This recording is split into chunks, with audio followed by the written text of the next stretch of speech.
Hello students, आज के class में हम लोग ब्रैडीज टेस्ट के बारे में सीखने वाले हैं।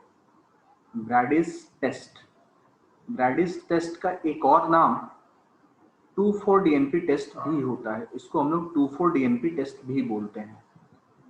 सो इसका नाम 2,4 DNP टेस्ट क्यों है और इसका इस्तेमाल क्या है इस टेस्ट का? So this test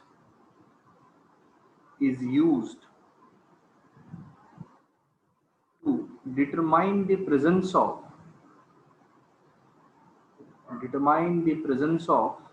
aldehydes and ketones.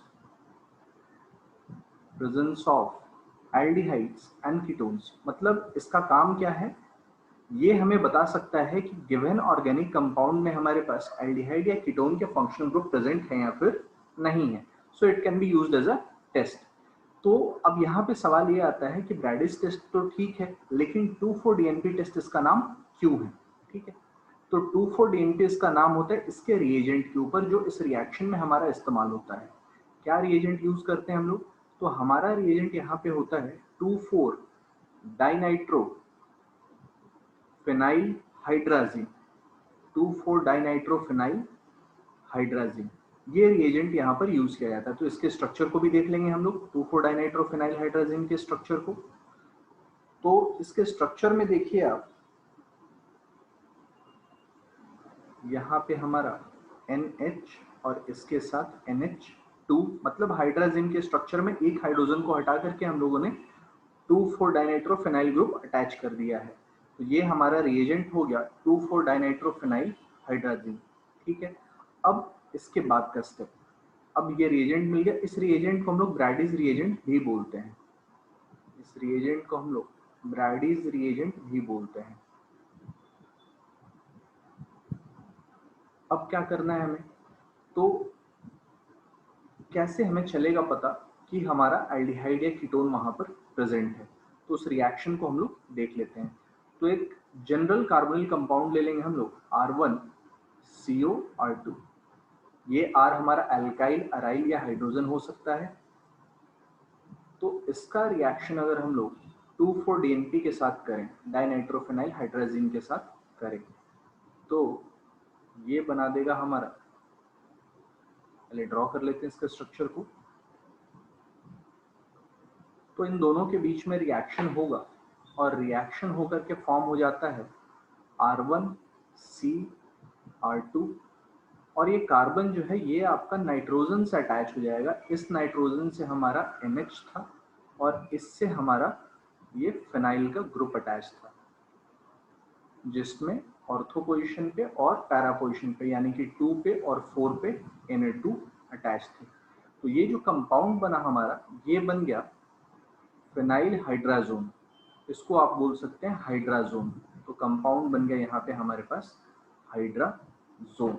ठीक है, हाइड्राजीन था, हाइड्राजीन से हाइड्राजोन बना। अब ये जब आपका हाइड्राजोन फॉर्म होगा तो प्रेसिपिटेट वहां पर हमारे पास मिलेगा जो रेड, ऑरेंज या फिर येलो हो सकता है। इन तीनों में से कोई एक कलर का या इनके मिक्सचर के टाइप का हमारे पास वहां पर प्रेसिपिटेट ऑब्टेन होगा जो हाइड्राजोन होगा।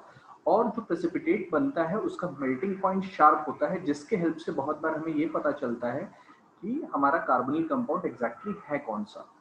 तो एक आप इसमें याद रख सकते हैं कि रेड कलर कब मिलेगा हमारे पास? जनरली जब कंपाउंड एरोमेटिक होता है तो रेडिश अपीयरेंस होता है हाइड्राजोन का, और जब हमारे पास एलिफैटिक होगा तो वो हमारे पास येलोइश टोन का होता है। ठीक है, और बीच में इनके हमारे पास ऑरेंज है, तो वो ट्रांजिशन हो रहा है रेड से येलो की तरफ। इस वे में आप याद रख सकते हैं।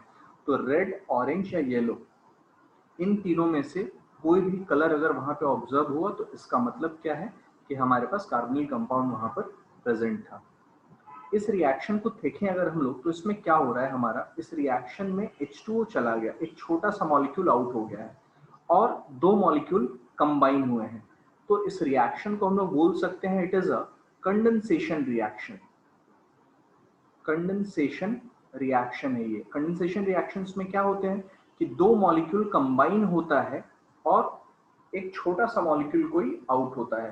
तो यहाँ पे कार्बोनिल कंपाउंड और 2,4 डाइनाइट्रोफेनाइल हाइड्रोजन कंबाइन हो रहे हैं हमारे, और इस रिएक्शन के दौरान हमारा एक छोटा सा मॉलिक्यूल H2O आउट हो जा रहा है। So it is an example of condensation reaction. और इस रिएक्शन को हम लोग एडिशन एलिमिनेशन रिएक्शन भी बोल सकते हैं।